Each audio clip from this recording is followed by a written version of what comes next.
بسم اللہ الرحمن الرحیم نحمده ونصلي ونسلم على رسوله النبی الکریم اما بعد فاعوذ باللہ من الشیطان الرجیم بسم اللہ الرحمن الرحیم فاسألوا اہل ذکر ان کنتم لا تعلمون۔ قضا نمازوں کے متعلق ایک سوال یہ کیا جاتا ہے کہ اگر کسی شخص کی حالت سفر میں نماز قضا ہو جائے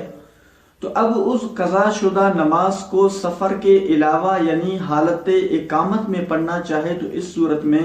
وہ 2 رکعت کر کے پڑھے گا یا 4 رکعت پڑھے گا۔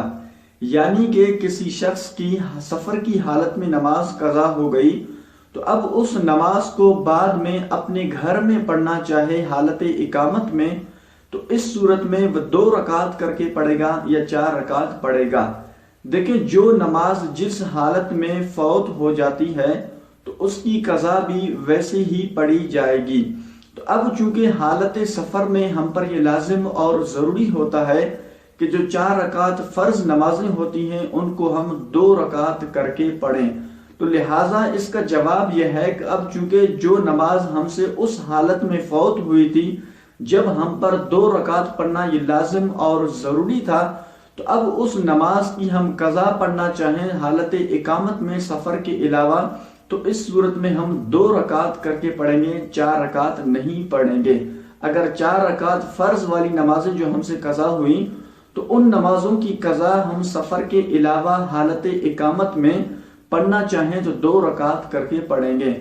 یوں ہی پر جو نماز ہم سے حالت اقامت میں یعنی سفر کے علاوہ جو قضا ہوئی تھی تو اب ان نمازوں کی قضا ہم حالت سفر میں سفر کی حالت میں پڑھنا چاہیں تو اس وقت بھی ہم ان نمازوں کو 4 رکعت کر کے پڑھیں گے۔ اگرچہ ہم سفر میں ہوں تو سفر میں ہم ادا نمازوں کو صرف 2 رکعت کر کے پڑھیں گے۔ اب چونکہ جو نماز ہم سے قضا ہوئی تھی وہ حالت اقامت میں تھی اور حالت اقامت میں ہم پر 4 رکعت پڑھنا یہ لازم اور ضروری ہوتا ہے،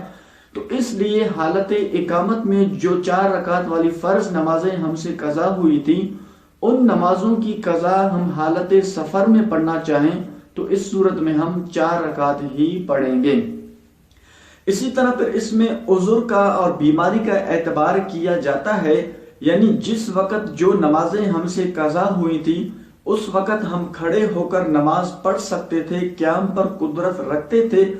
اب ان نمازوں کی ہم قضا پڑھنا چاہیں لیکن قیام کی قدرت نہیں ہے، یعنی کھڑے ہو کر ان نمازوں کو نہیں پڑھ سکتے، تو اس صورت میں بیماری کا عذر کا اعتبار کیا گیا ہے۔ شریعت مطہرہ کی طرف سے ہمیں اس بات کی اجازت ہے۔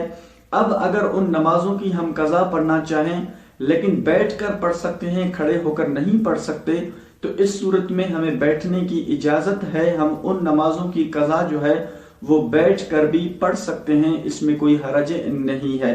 اسی طرح پر اگر کوئی شخص بیٹھ کر نمازیں بھی نہیں پڑھ سکتا تو اس صورت میں لیٹ کر بھی پڑھ سکتا ہے، لیٹ کر نہیں پڑھ سکتا تو پھر اشاروں کے ذریعے بھی پڑھ سکتا ہے،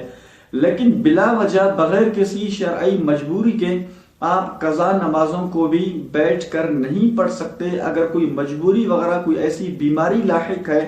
کہ ہم کھڑے ہو کر نماز نہیں پڑھ سکتے تو اس صورت میں پھر آپ بیٹھ کر بھی قضا نمازیں پڑھ سکتے ہیں۔ اللہ کریم جل جلالہ ہم سب کو عمل کی توفیق عطا فرمائے۔ وآخر دعوانا ان الحمد للہ رب العالمین۔